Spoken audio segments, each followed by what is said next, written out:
Art Harris, one of the best journalists there is. Art Harris, who is a great journalist. Art, what do you make of the DFACS investigation?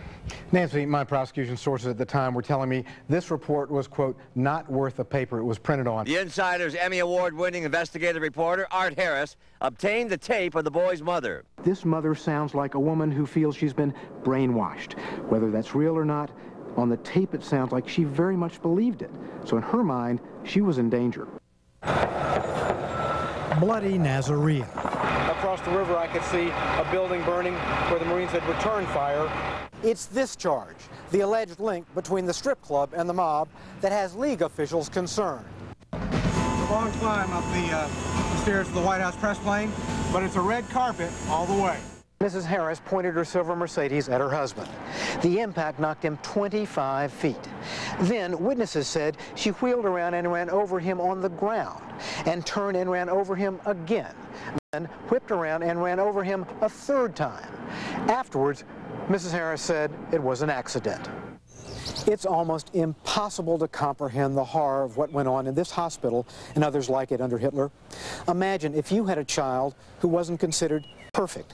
A child with a handicap, maybe retarded, maybe a learning disability, maybe he's simply unruly in school. He could be turned in and brought here and killed by doctors. You've called the tapes, quote, shocking beyond belief. Because they are about a young 23, 24-year-old girl having a sexual relationship with the President of the United States in the Oval Office. Sex with the President? Yeah. Oral sex? Yes. Hurtling toward death in this tunnel. What's striking about that night is how many questions remain. It was at this point Dr. Maillet ran into the tunnel, desperate to save the life of a woman he didn't know was a princess. When you hear the name Beverly Hills, what comes to your mind as a place to live? Persecution and segregation. Who was that? That's Muhammad Atta. You remember him? Yeah. Why Atlanta?